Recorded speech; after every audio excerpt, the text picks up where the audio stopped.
Dans cette vidéo, je vais vous dire quels sont les 5 points communs que j'ai trouvés, que j'ai détectés chez toutes les personnes qui affichent une grande richesse ou en tout cas une immense réussite professionnelle. C'est parti!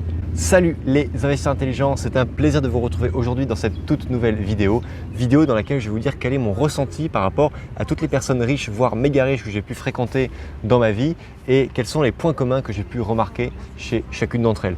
Le premier, il est connu de tous, ce sont bien sûr des personnes qui vont dépenser beaucoup moins que ce qu'elles touchent. Et ça, on peut le voir à différents niveaux, que la personne soit juste simplement un peu riche ou simplement aisée, voire très très riche, ce sont des personnes qui ne vont pas faire de crédit à la consommation, qui ne vont pas s'endetter pour des choses qui sont complètement inutiles. Ce sont des personnes qui déjà de base vont présenter une très très bonne santé financière. Je passe très très vite sur ce point numéro 1 parce qu'il est tellement évident et je pense que on vous l'a tellement rabâché en fait sur toutes les chaînes YouTube, sur tous les blogs, etc.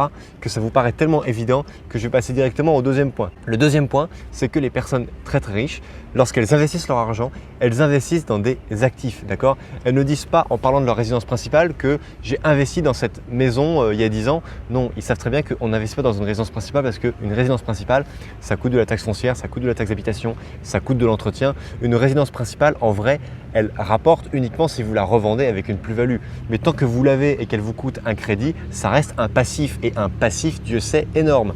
Donc, ce sont des gens qui savent qu'ils doivent investir dans des actifs, c'est-à-dire dans des choses qui vont leur rapporter plus mensuellement que ce que ça va leur coûter, que ce soit des actifs immobiliers ou des actifs financiers, que ce soit des actions, du forex, etc. Bref, il y a différents produits par rapport à ça. Mais voilà, ce sont des personnes qui vont investir peut-être dans des sociétés, qui vont croire en différentes technologies et qui vont pas hésiter en fait à suivre aussi leur intuition, leurs croyances qu'ils vont avoir bâties et consolidées par rapport à leur propre expérience. Troisièmement, et ça c'est pour moi le point le plus déterminant, ce sont souvent des personnes elles-mêmes issues de familles riches. Mais attention, ce ne sont pas des personnes qui sont issues d'une famille riche en matière d'argent, ce sont des gens qui sont issus d'une éducation riche, une éducation où on leur a appris la valeur des choses, où on leur a transmis des valeurs, d'accord? Ce ne sont pas des personnes qui ont hérité parce que très souvent, elles se bâtissent leur fortune par elles-mêmes avant d'hériter de la fortune de leurs parents ou de leurs grands-parents. Mais ce sont des gens à qui on a inculqué très tôt qu'il fallait travailler, qu'il fallait être éduqué, qu'il fallait apprendre pour s'enrichir, qu'il fallait placer son argent, qu'il fallait épargner régulièrement et qui ont en fait grandi dans un système où certes ils n'ont jamais manqué d'argent mais ils n'ont jamais pris les mauvais réflexes qui sont les mauvais travers que la société veut nous faire prendre à coup de crédit consommation où on peut vivre complètement au-dessus de nos moyens parce qu'on peut aujourd'hui s'acheter des choses qu'en principe on ne devrait pas se permettre. Donc voilà, j'insiste sur ce troisième point qui est super important, ce sont avant tout des gens qui vont hériter d'une culture, qui vont hériter d'une éducation avant même d'hériter d'une richesse. Parce que, et ça on le voit partout, hein, vous avez des gens souvent qui ont des réussites fulgurantes à un moment de leur vie et qui sont issus de milieux très modestes. Mais ce sont des milieux dans lesquels la valeur travail était très importante, dans lesquels la valeur de l'éducation était très importante, dans lesquels il y avait des valeurs qui faisaient que ces personnes-là ont grandi dans un terreau extrêmement fertile avec des parents qui s'occupaient d'eux et qui ont pu créer avec de la confiance, avec de bonnes connaissances, créer des empires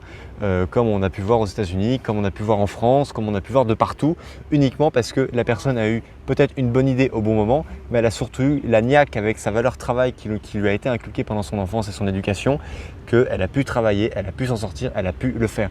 D'ailleurs, j'en profite pour vous dire que récemment, j'ai regardé avec mon épouse sur Netflix, il y a la série, donc c'est une micro-série de 4 épisodes qui s'appelle Self-Made.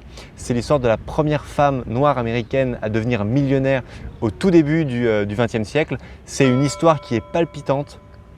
Comme dirait David Laroche, cette femme est une machine de détermination. Je vous encourage vraiment à voir ce film parce que moi, il m'a réconforté sur plein de choses, sur plein de croyances que j'avais. Et vraiment, cette personne-là, je peux vous dire que quiconque l'aurait eu en face d'elle aurait vraiment été mal parce que c'est une personne avec une volonté de faire. Elle voulait émanciper la femme noire américaine au début du XXe siècle. Elle a été heurtée, enfin vous allez voir dans la série, à différentes difficultés. Et elle y arrive avec brio et c'est juste une personne excessivement inspirante.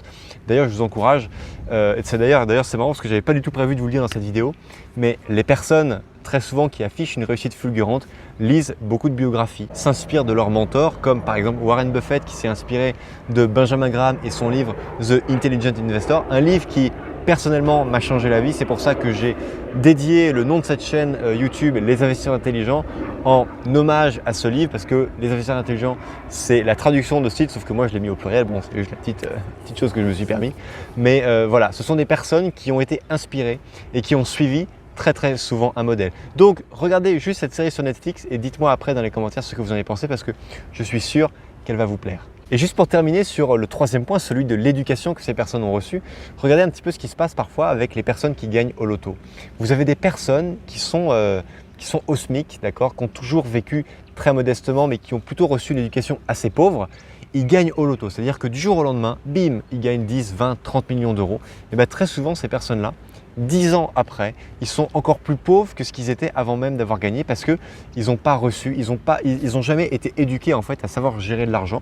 Et c'est un problème, parce que quand vous regardez, la majorité des gagnants du loto sont devenus plus pauvres après qu'avant. C'est une statistique que j'ai lue dans Forbes, je me suis dit, mais comment est-ce qu'on peut, alors que lorsqu'on reçoit 30 millions d'euros, moi je peux vous dire que si demain je mets un ticket de loto, bon, je ne joue pas au loto, je ne joue pas au casino. Un jour, j'ai lu que la loterie, c'était l'impôt sur la connerie humaine. Ça m'a refroidi, j'ai trouvé ça tellement vrai que je me suis dit, plus jamais j'achèterai un ticket à gratter ou j'irai au casino. Ça m'est arrivé quelques fois dans ma vie, mais je peux vous dire que ça fait des années que je ne l'ai plus fait, parce que je trouve que c'est vraiment… en fait, quand vous jouez au jeu d'argent, lorsque vous remettez votre réussite au destin, au hasard, c'est clairement que vous n'y croyez pas, et donc que vous ne croyez pas en vous, que vous croyez en autre chose pour vous mener, alors que non, il n'y a justement que vous. Et ça me permet justement de faire ce point avec la quatrième chose que j'ai notée sur ma petite anti-siège qui est là, c'est que les personnes qui affichent une réussite fulgurante savent que le système ne fera rien pour eux, d'accord? Ils ne dépendent de rien, ils ne dépendent que d'eux. Ils savent très bien que s'ils échouent, c'est de leur faute. S'ils réussissent, ce sera grâce à eux.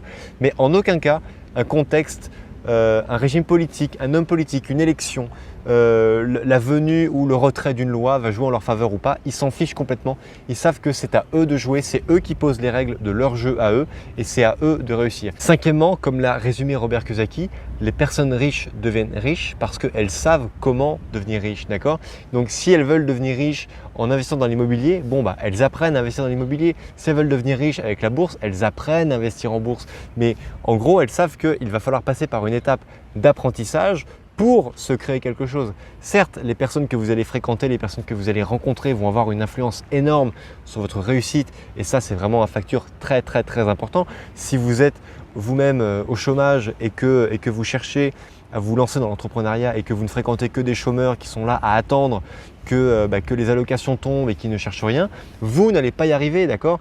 Allez fréquenter des chefs d'entreprise, participez à des meet-up, bref, faites ce qu'il faut pour vous mettre dans un environnement qui va faire que vous allez réussir à cheminer vers votre objectif. D'ailleurs, pour ça, il y a un exercice qui est fabuleusement incroyable à faire, et je vous encourage vraiment à le faire, c'est rédiger maintenant le CV que vous voulez avoir dans 10 ans. D'accord? Donc vous mettez votre nom, votre prénom, et vous mettez votre carrière, ce que vous voulez, vos biens, votre quantité de richesse, ce que vous voulez avoir sur vos comptes, ce que vous voulez avoir fait dans la vie. Écrivez le CV que vous voudrez afficher, que vous voulez réel dans 10 ans. Et le fait de l'écrire, simplement de le poser par écrit, n'oubliez pas que Einstein a dit qu'un objectif a 2 fois plus de chances d'être réalisé s'il est écrit. Donc voilà, ça c'est gratuit, c'est pour moi, c'est Monsieur Rodolphe. Je vous redonne une phrase d'Einstein. Affichez ce CV de vous qui décrit votre image, votre personne dans 10 ans. Affichez-le au-dessus de votre table de nuit dans votre chambre, et vous allez voir que vous allez doubler vos chances d'arriver à devenir cette personne qui a réussi, cette personne inspirante, cette personne qui est un exemple pour sa famille dans 10 ans. Donc voilà, faites-le. Et enfin, le dernier point que j'ai noté pour vous, oui, toutes les personnes qui réussissent sont des personnes qui sont passées par l'entreprise, d'accord? Il n'y a jamais de personnes qui sont devenues des multimillionnaires juste en restant salariés, d'accord? Certes, Steve Jobs était salarié d'Apple parce qu'il était au CIO, il était au plus haut. Donc certes, il y a peut-être une poignée de personnes dans le monde qui sont salariées, qui sont devenues multimillionnaires en restant salariés. Mais c'est quand même des personnes qui avaient à un moment un esprit d'entreprendre et qui avaient surtout beaucoup d'actions dans les entreprises qu'ils ont fait grandir. Donc, si vous passez par l'entreprise, vous allez vraiment devenir riche. Mais en même temps, vous allez prendre aussi des risques, parfois des risques personnels. Mais quelque part, on n'a rien sans rien, d'accord? Aujourd'hui, personne n'est devenu riche facilement. On devient riche en passant par le travail, en se surpassant, en prenant des risques. Donc si aujourd'hui vous n'êtes pas prêt à travailler, à vous surpasser et à prendre des risques, honnêtement c'est un peu dommage pour vous d'être resté jusque là dans cette vidéo, parce qu'elle a dû être bien ennuyante pour vous. Chers amis, cette vidéo est terminée. N'hésitez pas à la liker, à la partager, à vous abonner à la chaîne. Surtout, s'il vous plaît, rédigez-moi ce CV de vous dans 10 ans parce que moi, c'est un exercice que j'ai fait, que j'ai accroché à mon vision board et je regarde tous les jours ce que je veux pour Monsieur Rodolphe en 2030. Chers amis, merci d'avoir suivi cette vidéo en totalité. N'oubliez pas que crise ou pas crise, on fait la route ensemble. Ciao!